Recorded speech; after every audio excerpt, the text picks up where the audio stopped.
దేశ ఆర్థిక వ్యవస్థకు ఊతమిచ్చేలా మౌలిక వస్తువుల రంగంలో నూతనోత్తేజం నింపడమే లక్ష్యంగా కేంద్ర మంత్రివర్గం కీలక నిర్ణయాలు తీసుకుంది. తూర్పు కోస్తా రైల్వే పరిధిలో 7.5 కోట్ల రూపాయల విలువైన 4 ప్రాజెక్టులకు ఆమోదముద్ర వేసింది. ప్రధాని నరేంద్ర మోదీ నేతృత్వంలో ఢిల్లీలో సమావేశమైన మంత్రివర్గం 189 కిలోమీటర్ల కొత్త వలస కోరాపుట్ మార్గం సహా మరో 3 రైల్వే లైన్ల డబ్లింగ్కు పచ్చజెండా ఊపింది. భూసేకరణ సమస్యలతో జాప్యం జరుగుతున్న రహదారుల ప్రాజెక్టుల్ని వేగవంతం చేసేలా మంత్రిమండలి కీలక నిర్ణయం తీసుకుంది.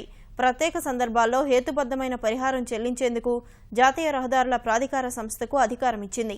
కోల్ ఇండియాలో 10% వాటా విక్రయానికి ఆమోదం తెలిపిన మంత్రివర్గం కొచ్చిన్ షిప్ యార్డ్ ఐపీఓకి పచ్చజెండా ఊపింది. 1810 కోట్ల రూపాయల విలువైన విదేశీ ప్రత్యక్ష పెట్టుబడులు వచ్చే 6 ప్రతిపాదనలకు కేంద్ర మంత్రివర్గం ఆమోదం తెలిపింది. Which put together will give a huge boost to economic growth, to growth of exports, revival of stalled projects, and bring back the momentum in the economy and also bring back the speed in the highways sector, which this government is committed to.